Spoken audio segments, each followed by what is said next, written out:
지혁아, 제발 전화 좀 받아라. 다정은 핸드폰을 귀에 바짝 붙이고 거의 울먹이며 소리쳤습니다. 하지만 들려온 건 싸늘한 기계음뿐이었습니다. 죄송합니다. 현재 사용이 불가능한 번호입니다. 다정은 충격에 핸드폰을 떨어뜨릴 뻔했습니다. 아니, 사용 불가능이라니? 사람 번호가 가전제품도 아니고 갑자기 불능 처리라니. 옆에 있던 상철도 얼굴이 하얘지며 중얼거렸습니다. 그게 도대체 무슨 소리야? 번호도 퇴직하는 거야? 동생도 믿기지 않아 자신의 휴대폰으로 전화를 걸어봤습니다. 기계음은 똑같이 반복됐습니다. 현재 사용이 불가능한 번호입니다. 지혁은 어이없다는 듯 한숨을 내쉬었습니다.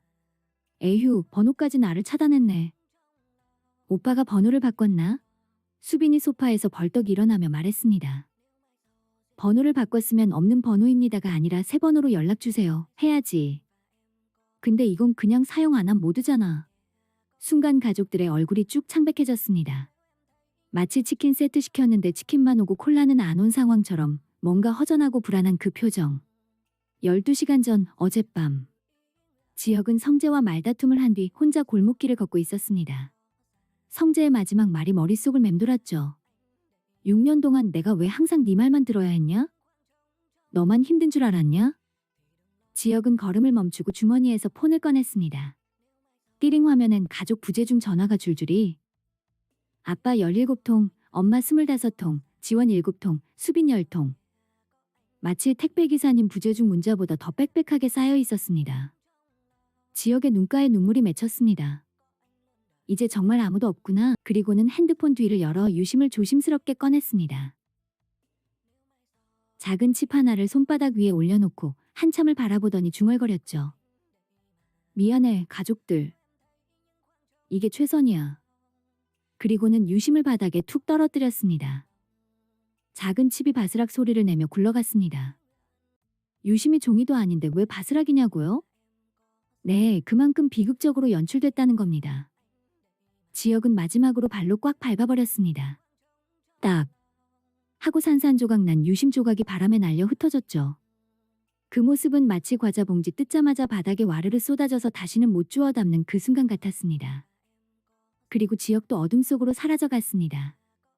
남겨진 건 가족들의 부재중 전화 기록과 바람에 흩날린 유심 파편뿐. 이 장면, 결국 메시지는 슬픔인데 연출은 우픈 명장면으로 남게 됩니다. 가족은 절망하고 시청자는 키득대면서도 눈가가 촉촉해지는 순간. 상철이 급하게 말했습니다. 성재한테 전화해봐야겠어. 마지막에 걔랑 만났잖아. 다정은 떨리는 손으로 성재에게 전화를 걸었습니다. 한참 만에 성재가 전화를 받았습니다. 이모, 안녕하세요. 목소리는 3일 굶은 라면 같았습니다. 탁 끊어질 듯 축축 처진 톤. 다정은 숨도 못 쉬고 물었습니다. 성재야, 지혁이 어디 있어? 너 어젯밤에 만났잖아. 순간 성재가 말문이 막혔습니다. 다정이 다시 다급하게 물었습니다. 성재야, 왜 대답이 없어? 너 지금 우리 집 와이파이랑 연결 끊긴 거냐? 성재가 조심스럽게 입을 열었습니다. 이모, 지혁이 혹시 아직도 연락 안 돼요? 다정은 핸드폰을 내려다보며 한숨을 쉬었습니다. 번호가 그냥 사용 안 함으로 떠. 완전 통신사에서 회원 탈퇴한 사람처럼 나와. 다정의 목소리는 점점 더 떨렸습니다. 이게 도대체 무슨 일이야? 얘가 지금 유심칩 들고 도망 다니는 거야? 번호도 가출 신고한 거냐고. 성재는 어젯밤 지혁과 헤어질 때의 그 장면이 떠올랐습니다. 그때 지혁의 표정은 진짜 마치 고스톱에서 마지막 패 던지고 난 여기까지 하는 표정이었어. 성재는 결국 결심한 듯 말했습니다. 이모, 제가 바로 갈게요. 같이 지혁이 찾아봅시다. 뚝 전화가 끊겼습니다. 순간 가족들 머릿속에는 한 가지 생각만 맴돌았습니다. 이제 진짜 우리가 찾는 건 지혁이가 아니라 그가 밟아 부순 유심칩 조각일지도 모른다. 지혁집엔 텅 빈 침묵이 흘렀습니다. 조옥래 할머니가 방에서 나와 상황을 물었죠. 지혁이가 어떻게 됐대? 다정은 눈물 그렁그렁한 얼굴로 대답했습니다. 지혁이가 연락이 안 돼요. 번호가 없어졌어요. 조옥래 할머니의 얼굴이 바위처럼 굳더니 잔소리가 쏟아졌습니다. 뭐라고? 번호가 없어졌다니 세상에 어휴 가족들은 서로의 얼굴을 보며 같은 생각을 했습니다. 지혁이 혹시 모든 걸 포기한 건 아닐까? 완전히 사라져버린 건 아닐까? 다정은 지혁 방을 바라봤습니다. 침대는 그대로, 책상도 그대로. 마치 자취방 계약 끝났는데 짐은 안 빼고 간 자취생 같은 풍경. 딱 보니까 사람만 빠지고 흔적은 그대로 남은 방. 다정은 절망적인 목소리로 외쳤습니다. 지혁아, 어디 간 거야? 그 소리는 집 안을 뚫고 천장까지 올라갔습니다. 아, 아직 자기소개도 다 못했는데. 면접관이 말을 이었습니다. 저희 회사는 워낙 정신없이 돌아가는 역동적인 곳이라서요. 순간 상철의 눈이 번쩍였습니다. 뭐라고요? 33년 동안 한 회사에서만 굴러온 제가 역동적이지 않다고요? 표정은 이미 역동적, 을 넘어서 거의 격동의 세월, 을 살아온 사람 같았습니다. 면접관은 식은땀을 닦으며 말했죠. 아, 그게 아니라. 그럼 뭡니까? 탁. 상철이 책상을 내리치자 사무실 공기가 얼어붙었습니다. 모든 직원들이 눈을 동그랗게 뜨고 상철을 바라봤습니다. 상철은 마치 영화 속 주인공처럼 외쳤습니다. 저는요, 우리 애들 결혼할 때까지만 일하면 됩니다. 무슨 일이든 할 수 있어요. 밤샘? 콜? 주말 출근? 좋아요. 차라리 회사에서 살면 됩니다. 순간 면접관들은 더 당황했습니다. 이상철 씨, 진정 좀 하시죠. 하지만 상철은 더 불타올랐습니다. 제가 뭘 잘못했길래 진정하라 하십니까? 나이 많다고 무슨 인간 폐기물 취급하세요? 그는 벌떡 일어나 문을 꽝 닫고 나왔습니다. 복도에 있던 다른 면접자들이 슬쩍 쳐다봤습니다. 상철은 씩씩거리며 소리쳤습니다. 뭘 봐. TV 드라마 보듯 쳐다보지 마. 젊은 면접자들이 깜짝 놀라 고개를 휙 돌렸습니다.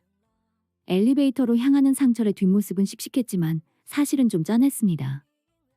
그의 머릿속엔 아, 이러다 진짜 주말에도 회사 못 가는 신세 되면 어떡하지 하는 슬픈 자기 반성이 맴돌고 있었거든요. 엘리베이터 문이 닫히는 순간 상철의 얼굴엔 씁쓸한 미소가 떠올랐습니다. 역동적이래. 그래, 내 인생도 지금 롤러코스터급으로 역동적이다. 61세가 그렇게 늙었나? 33년 성실히 일한 게 그렇게 무시당할 일이야? 엘리베이터 문이 딩하고 열렸습니다. 안에는 젊은 정장남이 서 있었습니다. 몇 층이세요? 정장남은 친절했지만 상철의 귀에는 이상하게 들렸습니다. 1층. 짧게 대답했죠. 엘리베이터 안은 갑분싸 분위기, 침묵이 흘렀습니다. 젊은 남자가 조심스럽게 말을 꺼냈습니다. 혹시 면접 보러 오셨어요? 순간 상철이 눈을 번쩍 뜨며 젊은이를 째려봤습니다. 왜? 내가 면접 보러 온 게 그렇게 이상해? 아, 아니요. 그냥 나이 많아서 이상하다는 거지? 아, 그런 뜻이 아니라요. 그럼 뭔 뜻이야? 순간 엘리베이터 안은 채용박람회가 아니라 옛날 장터 한복판 난투극 같아졌습니다. 젊은 남자는 벽 쪽으로 쓱 물러섰고 상철은 씩씩거렸습니다. 딩 1층에 도착하자 상철은 혼잣말처럼 중얼거렸습니다. 젊은 놈들은 다 똑같아. 건물 밖으로 나온 상철은 한숨을 쉬며 핸드폰을 꺼냈습니다. 옛 동료 김 부장 번호를 눌렀습니다. 여보세요, 김 부장. 나야, 상철이. 오, 상철아. 아이고, 아직도 살아있었구만. 잘 지냈냐? 요즘 일자리 알아보고 있지. 아, 그래서 전화했구나. 김 부장의 목소리는 살짝 굳어졌습니다. 마치 보험 설계사 전화 받은 직장인처럼 반가움과 동시에 당혹감이 섞인 톤이었습니다. 상철은 눈에 반짝이는 기대를 안고 곧장 물었습니다. 저번에 말한 그 자리 있잖아. 어떻게 됐어? 잠시 정적. 이어 들려온 건 김 부장의 무거운 한숨 소리. 상철아, 미안하다. 나이가 좀 많다고 하네. 순간 상철의 얼굴이 딱딱하게 굳었습니다. 뭐라고? 내가? 나이가 많다고? 내가 오래 살아서 죄인이라는 거야? 김 부장은 당황해서 손살에 치듯 변명했습니다. 아니야. 내가 열심히 추천했는데 사장이 그만. 상철은 눈을 가늘게 뜨며 씁쓸하게 쏘아붙였습니다. 그럼 넌? 김 부장, 너도 속으로는 그렇게 생각하는 거지? 상철이는 이제 연식이 오래돼서 수동변속기 같은 사람이다라고 이런 거 아니야? 순간 통화 속 김 부장은 머뭇거리며 어색하게 웃었습니다. 에이, 상철아, 그런 소리 하지 마라.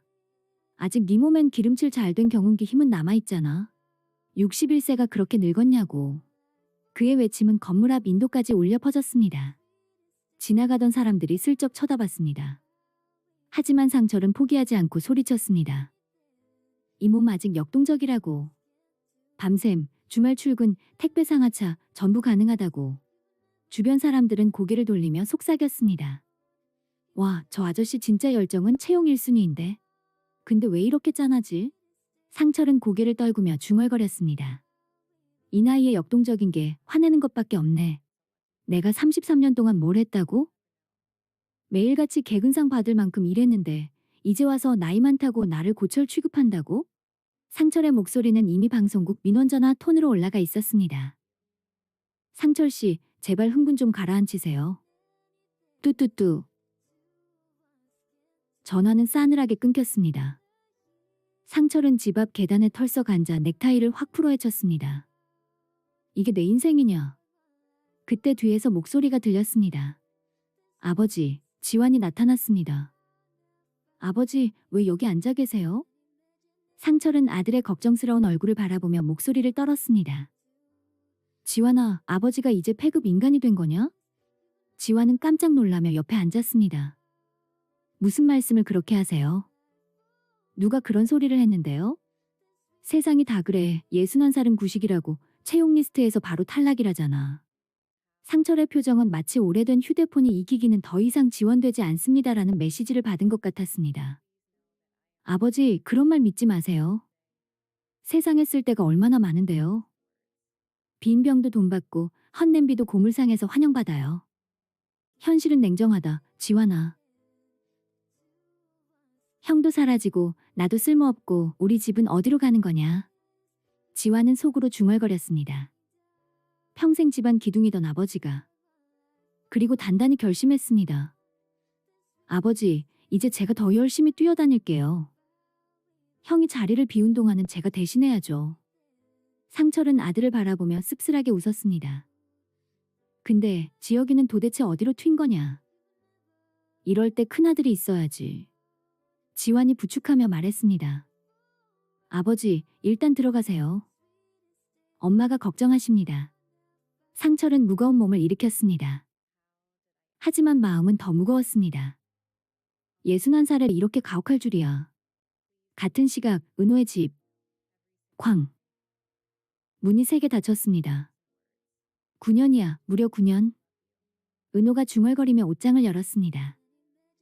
내가 9년 동안 바보처럼 지영만 짝사랑했어. 은호는 옷장 위 선반에서 상자를 꺼냈습니다. 쿵. 상자가 떨어지자 사진들이 와르르 쏟아졌습니다. 대학 동아리 시절 단체 사진, 회사 워크숍 기념샷, 카페에서 슬쩍 찍은 지역의 뒷모습까지. 마치 지역 앨범 한 질 통째로 구입한 사람처럼 추억 사진 종합 선물 세트. 가 바닥에 쏟아져 나온 순간이었습니다. 은호는 사진을 움켜쥐며 외쳤습니다. 이 모든 게 다 허공에 날린 거였어. 그러다 사진을 휘두르자 코팅된 사진이 얼굴에 철썩 붙었습니다. 아, 따갑네. 사랑도 아프더니 사진도 아프네. 은호는 사진을 떼내며 씁쓸하게 웃었습니다. 역시 짝사랑은 사진조차 내 편이 아니구나. 사진들이 방바닥에 와르르 흩어졌습니다. 그때 은호 눈에 한 장의 사진이 들어왔습니다. 지혁이 활짝 웃으며 은호를 바라보고 있는 사진. 은호의 손이 덜컥 멈췄습니다. 대체 왜 그렇게 다정하게 웃은 거야? 그러면서 왜 날 여자로 쳐다본 적 없다는 거야? 순간 은호는 울컥하며 사진을 확 찢었습니다. 칙! 사진이 반으로 갈라지는 소리는 마치 라면 봉지 뜯다가 수프가루 다 쏟아지는 순간 같았습니다. 쿵쿵방 안에서 소리가 나자 어머니 순이가 문을 두드렸습니다. 은호야, 무슨 일이야? 괜찮아요. 은호는 목소리를 높였습니다. 괜찮긴 뭐가 괜찮아. 당장 문 열어. 순이가 문고리를 돌리자 방은 이미 난장판이었습니다. 바닥엔 사진이 흩어져 있고 편지는 마치 쓰레기조차 거부하는 듯 찢겨져 있었습니다. 순이가 놀라며 물었습니다. 은호야, 이게 대체 뭐야? 은호는 무표정하게 대답했습니다. 정리 중이에요. 쓸데없는 것들 다 버리는 거죠. 순이가 사진 한 장을 집어들었습니다. 이거 지역 사진이잖아. 이걸 버린다고? 네, 싹 다 버릴 거예요. 추억이고 뭐고 이제는 다 필요 없어요. 순이는 딸을 똑바로 바라봤습니다. 은호 눈가는 이미 빨갛게 부어 있었습니다. 울다 울다 눈이 퉁퉁 부어 꼭 찐밤처럼 돼 있었습니다. 은호야, 무슨 일 있었니? 아무 일도 없어요. 은호는 괜히 태연한 척 코끝을 킁킁거리며 말했습니다. 그냥 방 청소 좀 했을 뿐이에요. 순이는 여전히 의심스러운 눈빛을 거두지 않았습니다. 그럼 지혁이랑 무슨 일 있었던 거 아니냐? 그러자 은호는 버럭 소리를 질렀습니다. 엄마, 제발 그 이름 이제 입에도 올리지 마세요. 그 이름만 들어도 혈압이 180까지 치솟아요. 순이는 깜짝 놀라 손사래를 쳤습니다. 어머나, 내가 괜히 말했다간 우리 집 혈압기계 고장 나겠구나. 은호야, 저는 이제 진짜 포기할 거예요. 완전 끝. 이번 사랑은 여기서 종영이에요. 은호는 쓰레기 봉투를 꺼내더니 사진들을 와르르 쓸어 담기 시작했습니다. 꼴도 보기 싫다는 듯 손이 번개처럼 움직였습니다. 마치 오래된 사랑사를 방 한쪽 구석에 쌓인 잡동사니 박스째로 내다버리듯 추억 전체를 고물상의 헌채값으로 넘겨버리는 기세였습니다. 9년 동안 바보같이 좋아했던 거 이제 다 정리할 겁니다. 은호는 사진을 봉투에 하나씩 담기 시작했습니다. 대학 MT에서 찍었던 사진, 그땐 젊다고 이게 사랑인 줄 알았죠. 회사 신입 때 지역 선배가 절 챙겨준다고 사주던 커피. 저는 관심 표현인 줄 알았는데 그냥 적립 쿠폰 채우려고 사준 것 같더라고요. 카페에서 찍은 셀카? 저는 연인 사진처럼 간직했는데 알고 보니 그냥 지나가는 김에 찍힌 증명사진급이었어요. 은호는 사진을 휙 던졌습니다. 쏙 봉투 안으로 들어가자 한숨을 쉬었습니다. 하, 이게 다 내 착각이었지. 순이가 다급히 손사래를 쳤습니다. 은호야, 너무 성급하게 버리는 거 아니냐? 그러자 은호가 버럭 소리쳤습니다. 성급해요? 엄마, 9년이 성급한 거예요? 9년이면 아버지가 은퇴하고도 한 세월을 다시 살아낼 만큼 긴 시간이에요. 그만큼 저는 오래 기다리고 오래 지쳐왔다는 뜻이에요. 순이는 순간 말문이 막혀 눈만 껌뻑껌뻑했습니다. 아니, 내 말은 그게 아니고. 이제 끝이에요. 제가 붙잡고 있던 시간은 여기까지예요. 은우의 목소리는 낮고 단호했지만 그 속엔 깊은 슬픔이 묻어 있었습니다. 그러자 은호는 편지들을 봉투에 꾹꾹 눌러 담으며 툭 내뱉었습니다. 엄마는 몰라요. 이게 내겐 사랑의 유물이 아니라 그냥 방 한가득 차 있던 재활용 쓰레기라니까요. 지혁 씨가 저한테 뭐라고 했는지 아세요? 저를 여자로 본 적 없대요. 안 어울린다고. 기어오르지 말라고. 순이 얼굴이 돌처럼 굳었습니다. 세상에, 그 지혁이가 그런 말을 했단 말이냐? 네. 그러니까 이제 진짜 끝이에요. 은호는 마지막으로 군대에서 지혁이 보낸 엽서를 집어들었습니다. 은호야, 잘 지내지? 저녁하면 밥 한 번 사줄게. 은호는 씁쓸하게 웃었습니다. 저녁하면 맛있는 거 사준다더니 그냥 후배밥 사주는 거였구나. 나는 그걸 평생 약속처럼 믿고 있었네. 내 인생 괜히 희망 고문 받은 거죠. 그때 은호의 휴대폰이 울렸습니다. 삐리리 화면엔 수정 언니 이름이 떴습니다. 여보세요, 은호야. 왜 카페에 안 와? 수정의 목소리는 걱정스러웠습니다. 오늘은 하루 휴가예요. 휴가? 갑자기? 개인적인 일이 좀 있어서요. 은호는 차갑게 대답했습니다. 수정이 조심스럽게 물었습니다. 혹시 지혁이랑 무슨 일 있었어? 수정 언니. 은호는 목소리를 높였습니다. 앞으로 그 이름 집안에서 금지어예요. 그냥 오래된 가수 노래처럼 추억 속에만 묻어두세요. 은호야, 무슨 일이니? 은호의 눈가에서 눈물이 주르륵 흘러내렸습니다. 마치 오래된 수도꼭지 고무 패킹이 닳아 새는 물처럼 멈추질 않았습니다. 은호야, 그래도. 엄마, 제발. 은호가 울먹이며 얼굴을 들었습니다.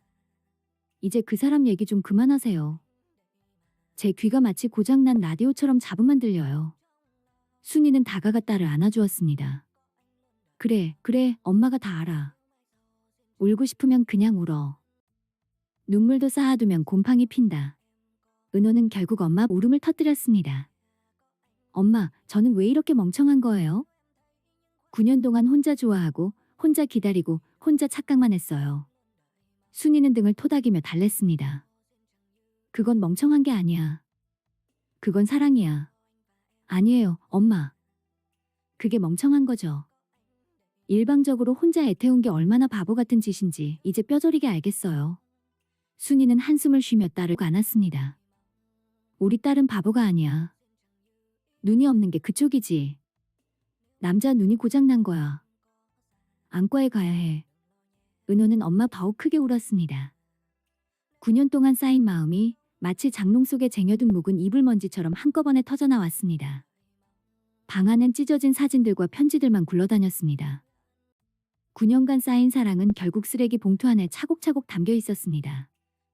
은호는 눈물을 훔치며 다짐했습니다. 엄마, 내일부터는 정말 새로 시작할 거예요. 이젠 지역 완전히 잊을 거예요. 순이는 고개를 끄덕였습니다. 그래, 다 잊어라. 쓰레기 버리듯 확 버려. 세상에 좋은 남자 널리고 널렸어. 콩나물도 500원만 더 주면 푸짐하게 담아주는데 인생 배우자도 넉넉히 있는 거야. 은호는 봉투를 집어들며 말했습니다. 이제 정말 끝이에요. 봉투를 들고 방문을 나서는 딸의 뒷모습을 보며 순이는 깊은 한숨을 내쉬었습니다. 아이고, 9년 동안 애쓴 우리 딸, 그래도 이젠 울며 겨자 먹기 같은 사랑은 끝났구나. 다음 날 오후 단골 아지트 카페. 성재가 문을 벌컥 열고 들어왔습니다. 평소보다 훨씬 일찍 나타나자 수정이 눈이 동그래졌습니다. 어머, 왜 이렇게 일찍이세요? 로또라도 맞으셨어요? 수정이 농담 반, 진담 반으로 인사했습니다. 은호는요? 성재는 자리에 앉기도 전에 다급하게 물었습니다. 수정은 살짝 머뭇거리다가 낮은 목소리로 대답했습니다. 은호, 오늘 몸이 안 좋다고 일찍 들어갔어요. 성재 얼굴이 순식간에 구겨졌습니다. 아이고, 또 지혁이 때문이구만.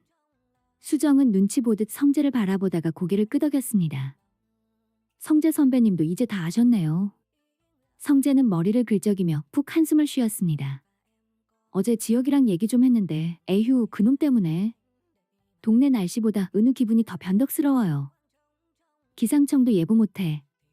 식구들이 각자 자리에서 다시 일어서는 본격적인 재도전 스토리가 펼쳐질 예정이죠. 채널 구독과 좋아요는 꼭 눌러주세요. 이게 그냥 버튼 누르는 게 아니라 저한테는 말 그대로 보야 칸첩 같은 힘이 됩니다. 끝까지 함께 해주셔서 정말 감사합니다. 다음 화는 더 맛깔나게 준비해 올 테니 TV 앞자리에 앉듯이 여기로 다시 와서 봐주시면 됩니다.